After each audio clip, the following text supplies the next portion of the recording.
Assalamualaikum warahmatullahi wabarakatuh. Bertemu lagi dengan saya Ibu Laras dalam pelajaran Bahasa Indonesia, dan materi kali ini yang akan kita bahas adalah tentang teks laporan hasil observasi. Nanti saya singkat sebagai LHO ya, teks LHO. Kita akan mempelajari dulu pengertiannya seperti apa, kemudian nanti ada ciri-ciri umumnya, kemudian ada kaidah kebahasaan, dan tentunya ada struktur-struktur yang harus diperhatikan dalam membuat sebuah teks LHO ini. Kita langsung saja ya. Bismillahirrahmanirrahim. Sebentar ya.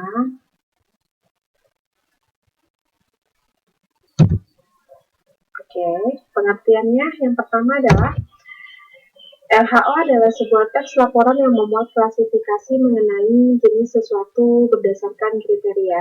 Jadi, teks laporan hasil observasi ini isinya ada klasifikasi atau pembagiannya, kemudian ada definisinya, kemudian ada manfaat, ada solusi, ada hipotesanya yang diuji nanti, kemudian tentunya semua itu didapatkan dari hasil pengamatan dan tidak boleh direka-reka. Berdasarkan kriteria berarti berdasarkan pengamatan tertentu atau yang telah ditentukan, kurang lebihnya seperti itu. Oke, kemudian tujuan dari dibuatnya teks laporan hasil observasi ini yang pertama adalah melaporkan hasil observasi secara sistematis. Yang dimaksud di sini adalah hasil pengamatan atau hasil observasi yang dibentuk dalam sebuah laporan itu harus disusun atau dibuat secara teratur. Setelah itu harus terstruktur seperti itu, supaya nanti akan membentuk sebuah sistem yang secara utuh dapat dimengerti oleh pembaca, ya, seperti itu. Kemudian yang kedua, memecahkan suatu persoalan. Tentunya setiap kita melakukan pengamatan, kita ingin tahu apa yang kita teliti itu apakah bisa dilakukan sebuah perubahan, seperti itu. Jadi kalau memang nanti ada persoalannya atau ada permasalahannya, bisa kita cari solusinya dari hasil pengamatan tersebut, dan itu dituang dalam bentuk deskripsi, gitu ya. Lalu yang ketiga adalah menguji suatu hipotesis. Hipotesis di sini adalah alat yang digunakan untuk meneliti, alat yang dilakukan untuk meneliti apa sih nanti pengamatan kita, gitu. Kurang lebihnya seperti ini. Ketika kita ingin melakukan sebuah pengamatan, kita harus tahu dulu apa yang akan kita teliti, gitu. Saya ambil contoh, saya ingin meneliti seekor beruang madu misalnya. Dari penelitian saya itu, hipotesa yang saya ambil adalah beruang madu ini hidup di alam liar, gitu. Beruang madu ini hanya makan buah-buahan. Beruang madu kecepatannya tidak lebih cepat dari beruang-beruang pada umumnya. Beruang madu tidak menyukai daging, gitu. Beruang madu bukan merupakan hewan karnivora dan sebagainya. Nah, hipotesa yang saya buat ini masih hipotesa sementara, masih hasil penelitian sementara. Maka saya lakukan pengujian. Apakah benar beruang madu hidup di alam liar? Apakah benar beruang madu hanya menyukai buah-buahan? Apakah benar beruang madu kecepatan berjalan atau berlarinya tidak lebih cepat dari beruang pada umumnya? Dan apakah benar beruang madu ini beda dari beruang-beruang pada umumnya, seperti itu. Nah, itu adalah salah satu contoh menguji suatu hipotesa. Jadi kita buat dulu nih hipotesanya seperti apa, lalu kita uji, kita amati apakah hipotesa kita itu benar atau tidak, seperti itu. Jadi tentunya dalam pembuatan teks hasil laporan observasi ini kita tidak boleh direka-reka atau tidak boleh mengarang. Jadi harus berdasarkan dengan hasil pengamatan yang sebenarnya, gitu ya. Lalu selanjutnya ada ciri-cirinya. Ciri-cirinya adalah yang pertama, ditulis berdasarkan fakta yang terjadi pada saat pengamatan. Tadi yang saya bilang, untuk membuat sebuah teks laporan hasil observasi tidak boleh direka-reka dan tidak boleh dikarang-karang. Jadi harus benar-benar berdasarkan dari hasil pengamatan. Berarti harus ada yang diteliti dan harus ada yang diobservasi, gitu. Kemudian yang kedua adalah tidak mengandung hal-hal yang menyimpang. Tentunya tidak boleh mengandung unsur sara, tidak boleh diselipkan kalimat-kalimat yang tidak baik. Kemudian informasi yang disampaikan di laporan hasil observasi harus sesuai dengan data. Jadi nggak boleh dikarang sehingga akhirnya nanti menyimpang dari data yang sebenarnya, gitu ya. Lalu yang ketiga adalah ditulis secara lengkap. Tentunya nanti sebelum menjelaskan hasil penelitian di awal paragraf itu ada yang disebut dengan pernyataan umum yang berisi tentang definisi umum. Jadi definisinya dari penelitian yang akan kita teliti ini dulu dijelaskan, pendahuluannya dulu dijelaskan, latar belakangnya dulu dijelaskan secara lengkap. Setelah itu masuk ke isi. Habis masuk ke isi barulah masuk ke kesimpulan. Nah, ini salah satu bentuk struktur dari teks LHO. Lalu yang selanjutnya adalah bersifat objektif dan universal, dan selanjutnya ini adalah ciri kebahasaannya. Ciri kebahasaan dari teks LHO adalah yang pertama menggunakan frasa nominah, ya. Sebentar. Kedua menggunakan verba relasional.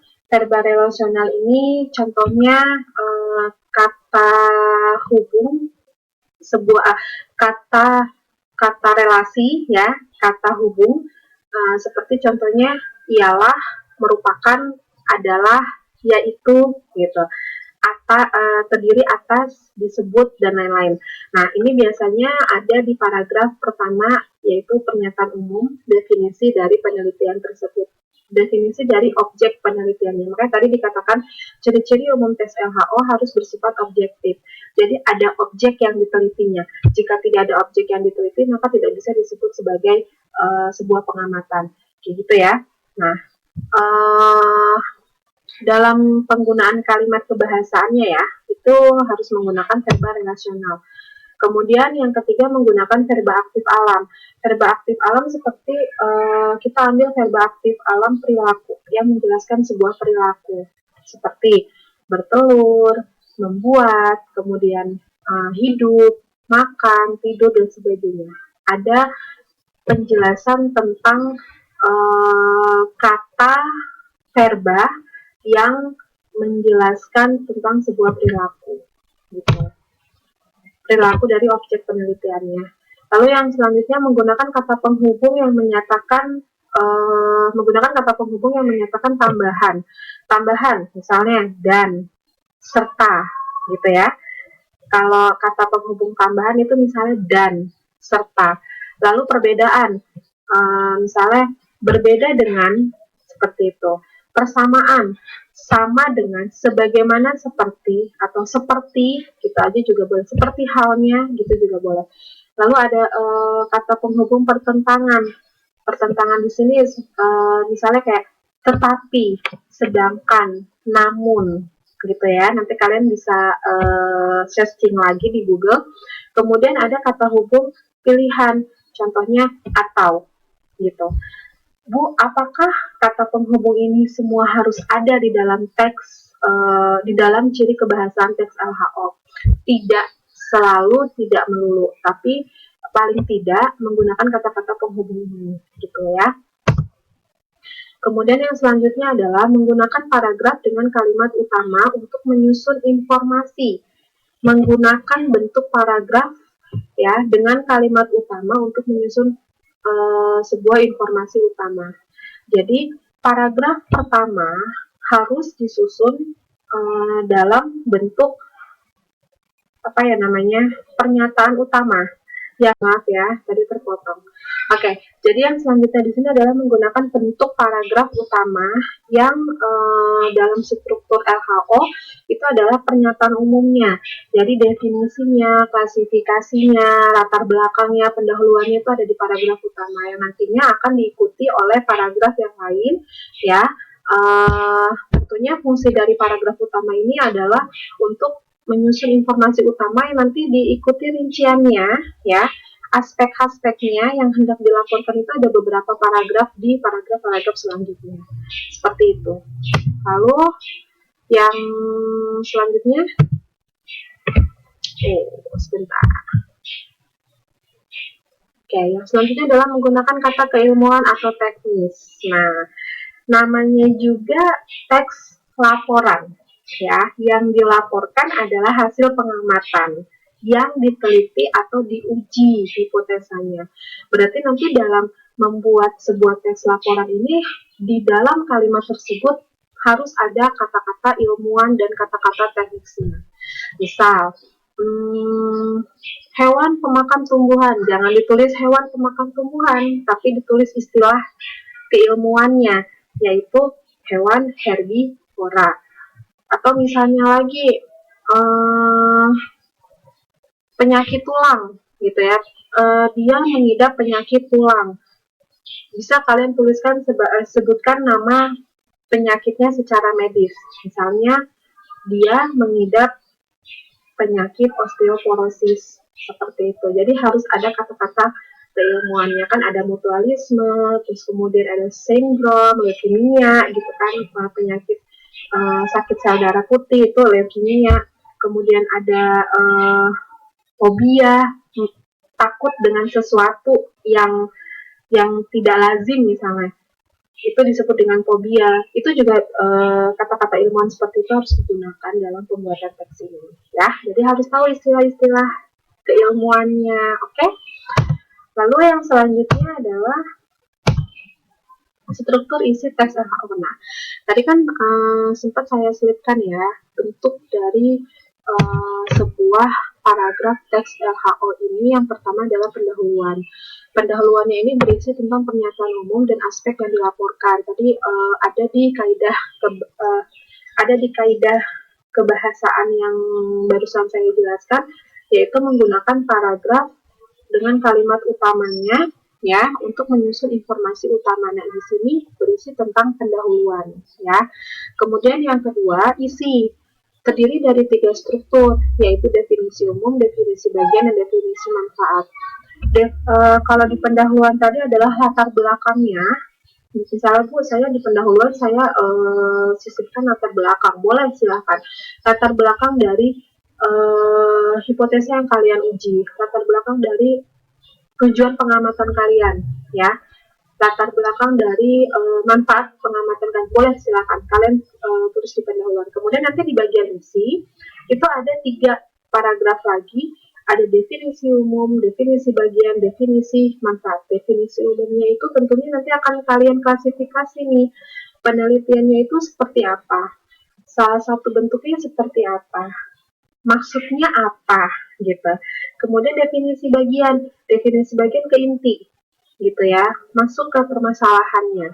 Lalu di definisi manfaat kalian masuk ke solusi penyelesaian masalah. Tadi ada di ciri-ciri yang pertama ya gitu. Nah, nanti paragraf akhir diisi dengan kesimpulan dari keseluruhan hasil dari uji kompetensi itu. Uji kompetensi sih, dari uji penelitian itu gitu ya. Oke. Ini adalah salah satu contoh bentuk teks laporan teks laporan hasil observasi menggunakan yang diteliti objeknya adalah beruang madu. Seperti yang tadi saya sampaikan ya. Di sini ada beruang madu adalah jenis beruang terkecil di antara 8 jenis beruang yang terdapat di dunia. Nah, jadi di paragraf ini dijelaskan dulu definisi dari beruang madu. Gambarkan dulu atau deskripsikan dulu beruang madu ini seperti apa. Tinggi tubuhnya hanya berkisar di angka 140 dengan tinggi punggung 70 dan bobot antara 50 hingga 65 kg. Seperti itu. Lalu di paragraf kedua, mendeskripsikan lebih detail lagi nih.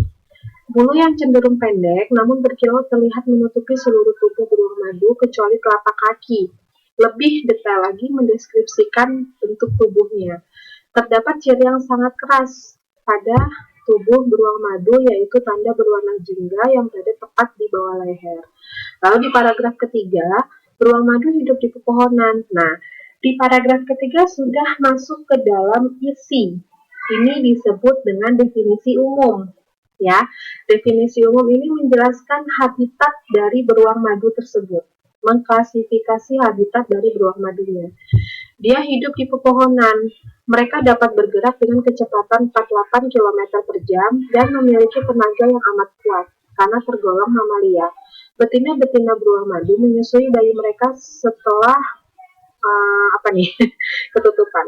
Nah, beruang madu ini tergolong pemakan segala. Nah, tadi hipotesanya kan dikatakan bahwa beruang madu ini hanya memakan buah-buahan. Nah, dari hipotesa sementara itulah diteliti bahwa ternyata, nah ini adalah bagian dari definisi bagian manfaat dari hipotesanya yang sudah kita buat sebelumnya. Oh, ternyata beruang madu itu pemakan segalanya. Dia tidak hanya makan buah-buahan saja, tapi dia juga memakan tumbuh-tumbuhan di dalam hutan, termasuk tumbuhan jenis palem seperti itu. Lalu yang selanjutnya di paragraf selanjutnya,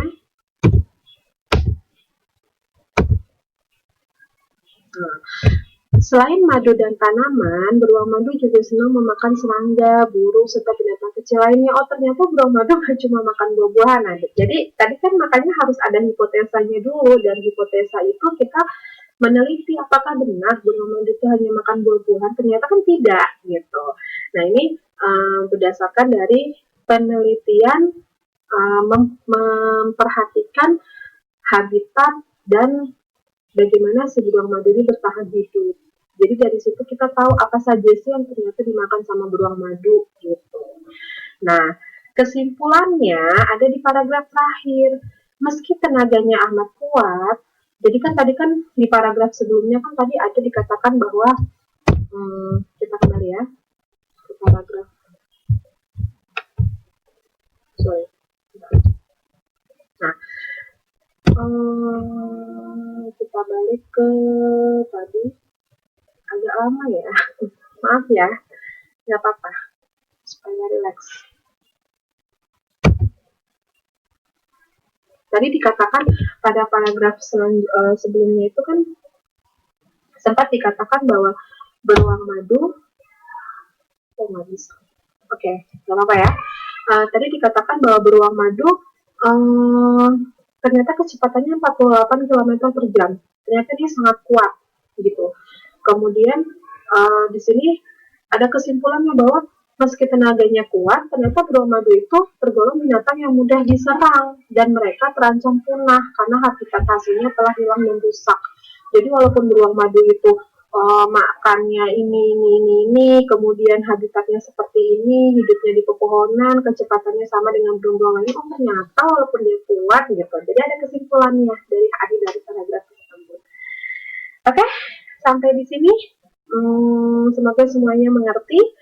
Jika nanti ada pertanyaan yang belum paham, kalian bisa japri ibu ya, nggak usah segan. Ibu, insya Allah ibu akan membalas WhatsApp japri kalian secepat mungkin selama itu masih di jam pelajaran ibu ya.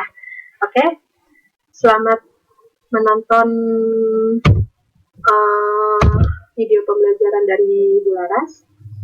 Semoga semuanya dapat memahami dari materi yang tadi sedikit Ibu jelaskan, gitu ya. Jangan lupa setelah kalian menonton video ini, silakan buat tugas, ya, membuat teks laporan hasil observasi, terserah untuk jenis penelitiannya kalian mau mengamati apa, ambil jenis penelitian yang sederhana saja, tidak usah yang susah-susah atau yang sulit-sulit, yang setelah ini silakan kalian buat tugas, membuat paragraf teks laporan hasil observasi, lakukan pengamatan terlebih dahulu, buat hipotesisnya terlebih dahulu, apa yang ingin diuji, apa yang ingin diteliti, dan temanya bebas.